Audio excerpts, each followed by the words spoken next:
대한민국에서 매일 심장마비로 돌아가시는 분 평균 87명입니다.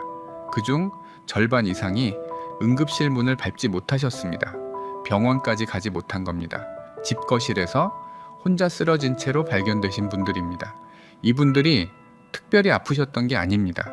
증상이 왔을 때 무엇을 해야 하는지 아무도 알려주지 않았던 겁니다. 구급차를 불러도 문이 잠겨 있으면 들어올 수 없습니다. 의식을 잃으면 전화조차 할 수 없습니다. 오랜 시간 수많은 환자를 뵈면서 가장 안타까운 분들은 병이 심해서 돌아가신 분이 아니었습니다. 대처 하나만 달랐더라면 충분히 살 수 있었던 분들이었습니다. 그 대처법을 오늘 전부 알려드리겠습니다. 오늘 영상에서는 혼자 있을 때 심장이 멈춰도 살아남을 수 있는 7단계 생존법과 생존율을 3배 높이는 응급 비법까지 모두 담았습니다. 이 영상 하나가 여러분의 생명을 바꿀 수 있습니다. 구독과 좋아요 지금 부탁드리겠습니다. 자, 그럼 본격적으로 시작하겠습니다. 안녕하십니까? 김현우 교수입니다. 25년 동안 수많은 환자분들을 만나면서 가장 자주 들은 한마디가 있습니다. 이렇게 될 줄 몰랐습니다. 아침까지만 해도 괜찮았는데요. 이제 심장마비라는 말을 들으면 대부분 이렇게 생각하십니다. 나는 아직 괜찮겠지. 건강검진에서 이상 없었으니까 누구나 그렇게 생각하십니다. 그런데 심장마비 환자의 절반 이상은 평소 아무런 증상이 없던 분들입니다. 검진 결과 정상이었던 분도, 운동을 꾸준히 하시던 분도 어느 날 갑자기 쓰러지셨습니다. 병원에서는 치료를 합니다. 그러나 병원에 도착하기 전 쓰러진 그 순간에 무엇을 해야 하는지는 충분히 알려드리지 못하고 있습니다. 시간이 없기 때문입니다. 진료실에서 드릴 수 있는 설명은 고작 3분에서 5분이 전부입니다. 그 짧은 시간 안에 혈압 재고, 심전도 보고, 약 처방하고 다음 예약 잡으면 벌써 끝입니다. 심장이 멈추면 이렇게 하십시오. 이 말을 해드릴 시간이 없었습니다. 그게 늘 마음에 남았습니다. 그래서 오늘 그 짧은 시간으로는 부족했던 이야기를 처음부터 끝까지 해드리려 합니다. 특히 5번째 방법은 임상에서 생존율을 2배 이상 끌어올린 결과가 확인된 방법입니다. 자, 그러면은 먼저 하나만 기억해 두십시오. 심장은 갑자기 멈추지 않습니다. 멈추기 전에 반드시 신호를 보냅니다. 그런데 그 신호가 우리가 생각하는 것과 다릅니다.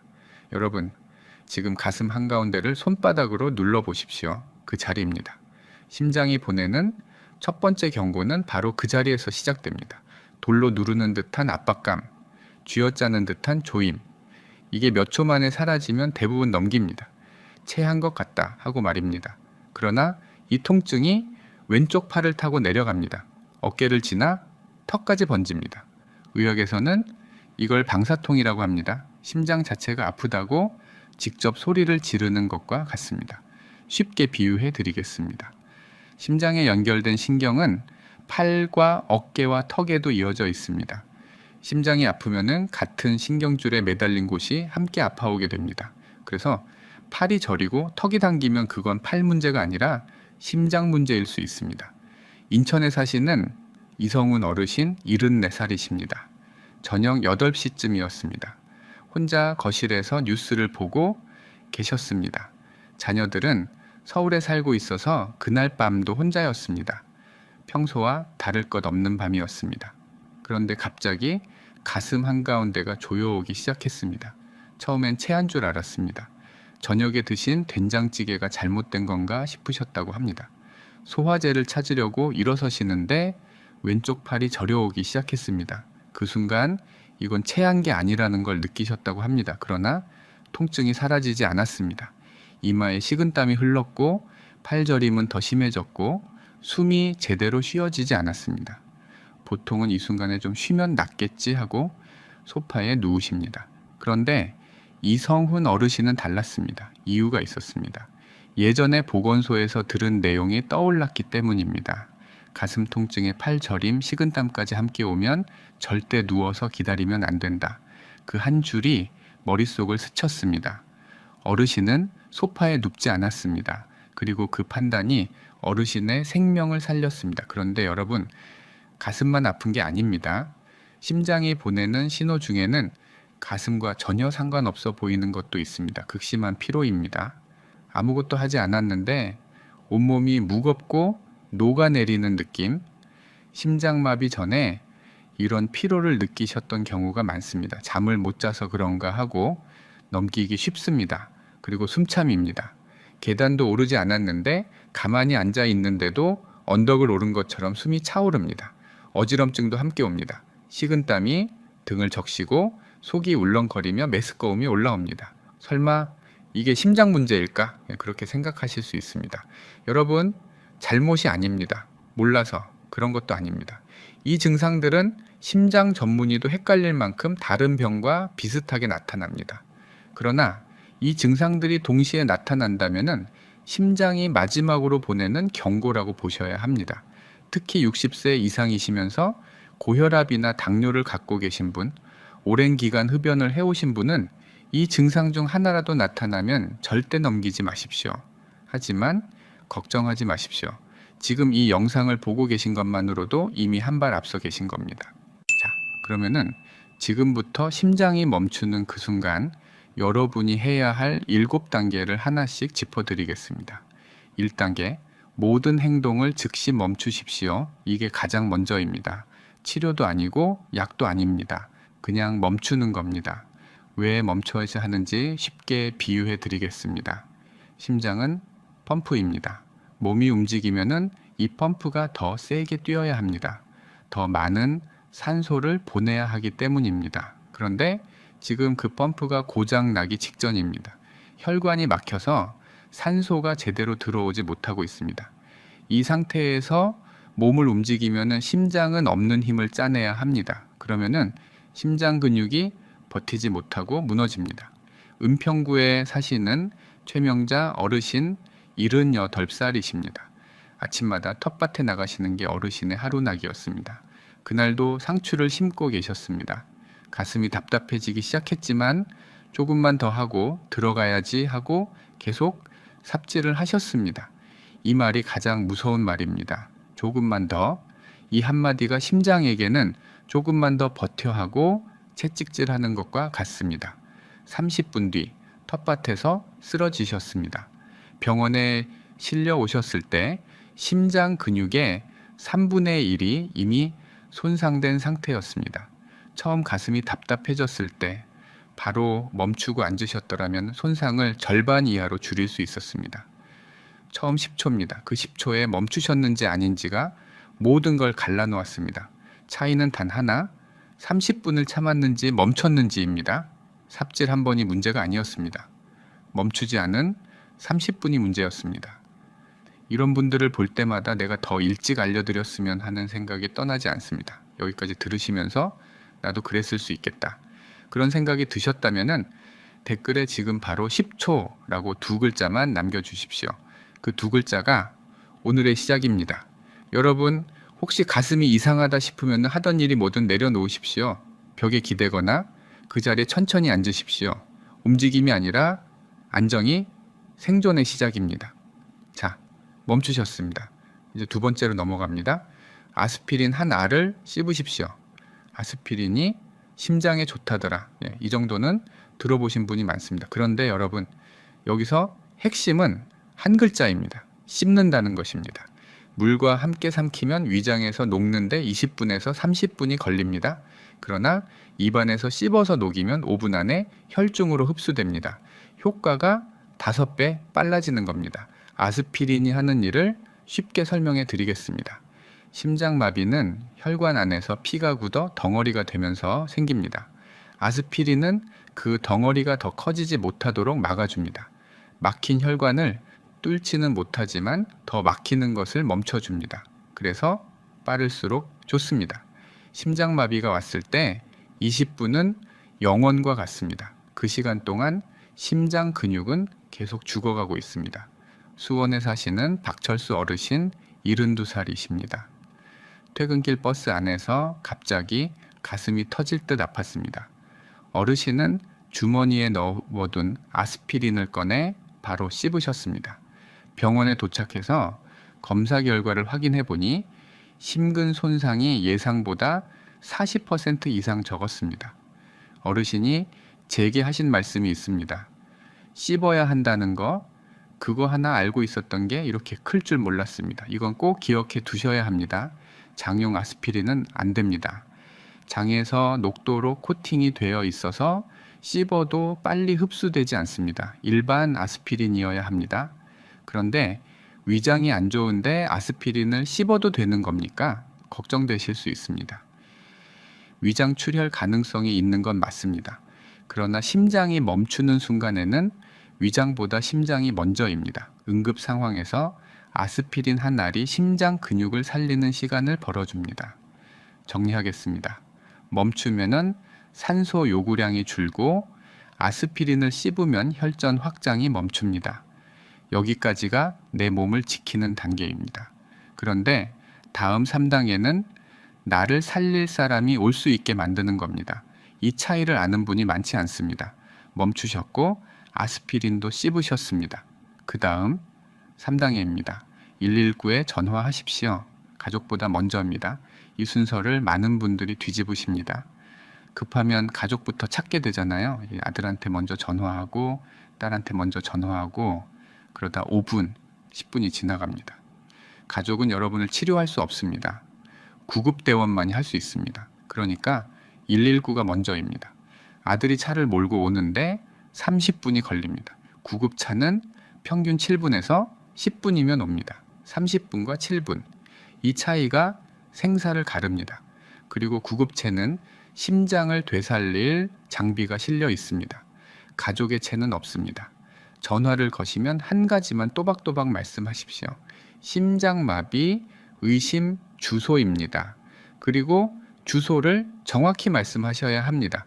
아파트라면은 동과 호수까지, 단독주택이라면 근처 건물 이름까지.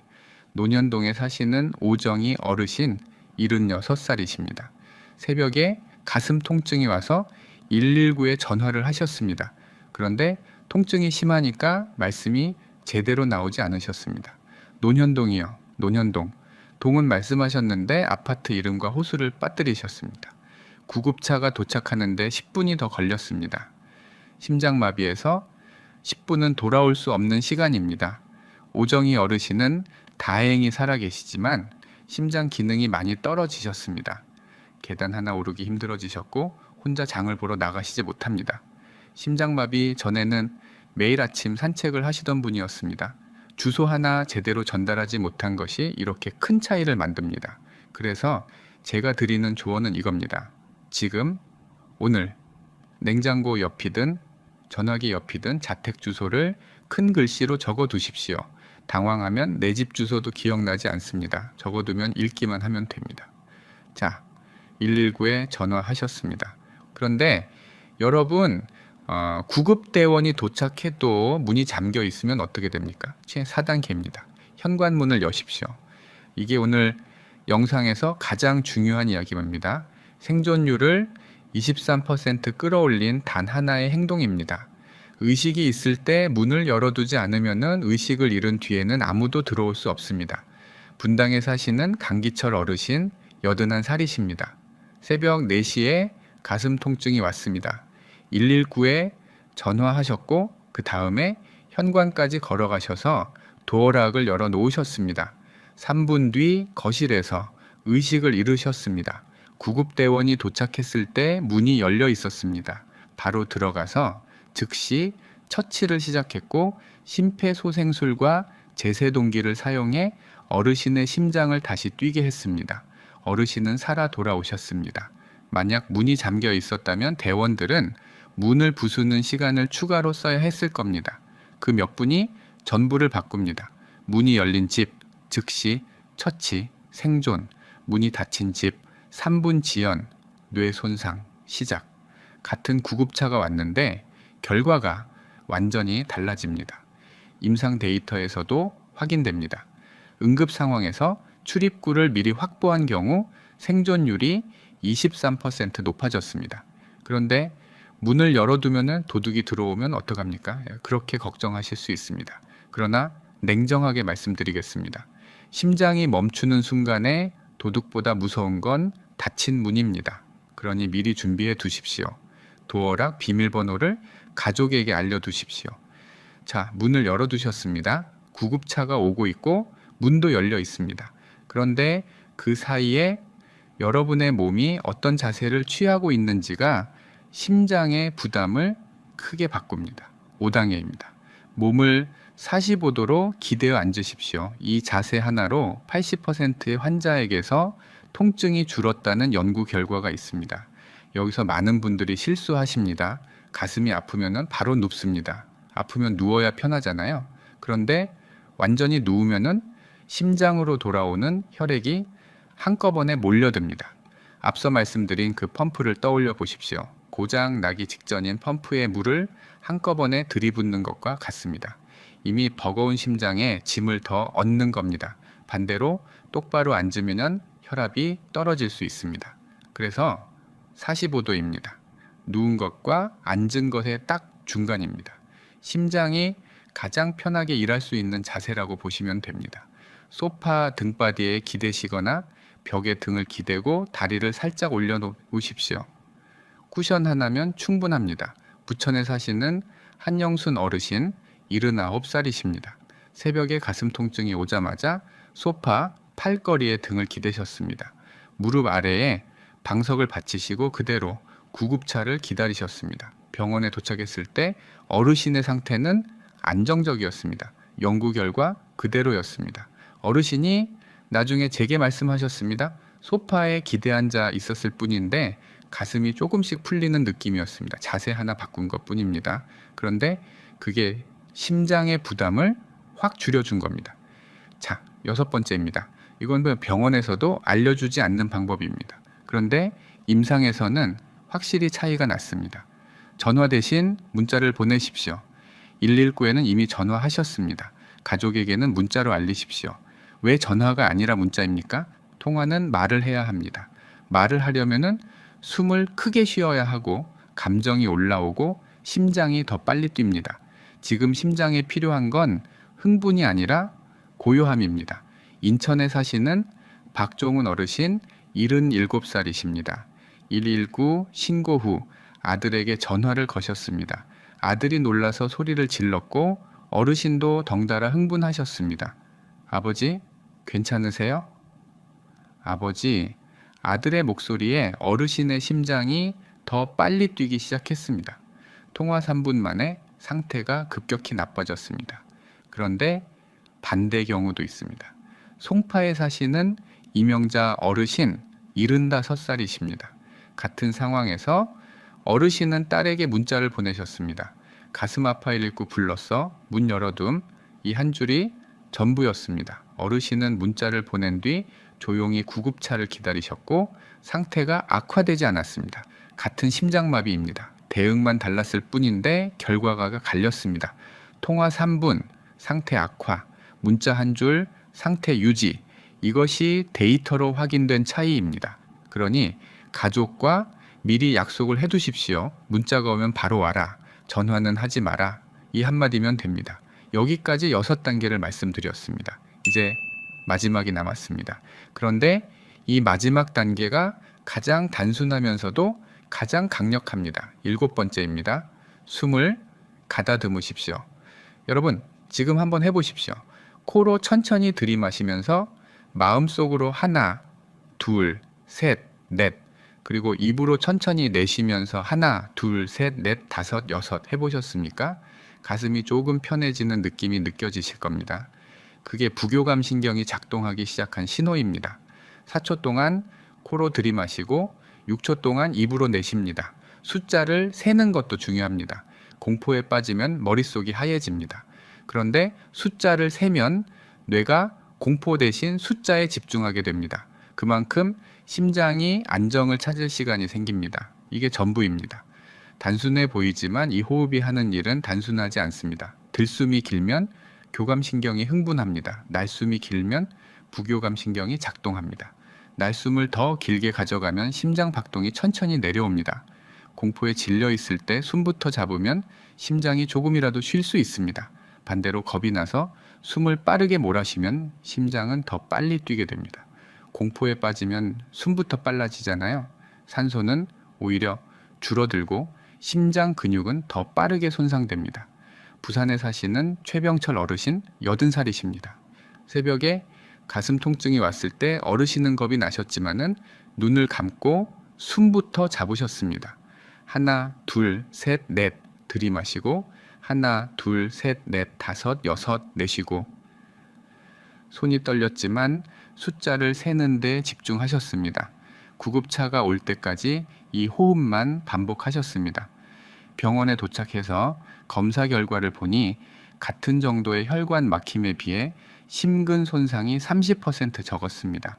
호흡 하나가 만든 차이입니다. 그런데 여기서 끝이 아닙니다. 이 호흡으로 버는 시간이 얼마나 소중한지 숫자로 보셔야 합니다. 심장이 멈추면은 뇌로 가는 혈류가 1분마다 10%씩 줄어듭니다. 4분이면은 뇌세포가 죽기 시작하고 10분이면은 돌이킬 수 없고 1시간이면은 절반은 돌아오지 못합니다. 1시간입니다. 드라마 한 편도 안 됩니다. 그 안에 끝납니다. 무서우실 수 있습니다. 그러나 지금 이걸 알게 되신 것만으로도 여러분은 이미 다른 위치에 계십니다. 그러니까 이 7단계는 시간을 버는 기술입니다. 구급차가 도착할 때까지 심장이 조금이라도 덜 망가지도록 스스로 지키는 방법입니다. 그런데 더 중요한 이야기가 남았습니다. 이 7단계를 처음부터 끝까지 실행한 분의 이야기를 해드리겠습니다. 마포에 사시는 김영철 어르신 76살이십니다. 저녁 9시쯤이었습니다. 거실에서 텔레비전을 보고 계셨는데 갑자기 가슴 한가운데가 묵직하게 눌리기 시작했습니다. 어르신은 리모컨을 내려놓으셨습니다. 하던 일을 멈추신 겁니다. 주머니에서 아스피린을 꺼내 씹으셨습니다. 119에 전화하셨습니다. 심장마비 의심입니다. 마포구 아파트 이름 동호수 또박또박 말씀하셨습니다. 현관까지 걸어가셔서 도어락을 열어 놓으셨습니다.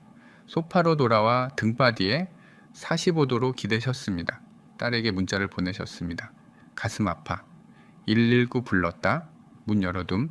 그리고 눈을 감고 4초 들이마시고 6초 내쉬셨습니다. 거실 시계 소리만 들렸습니다.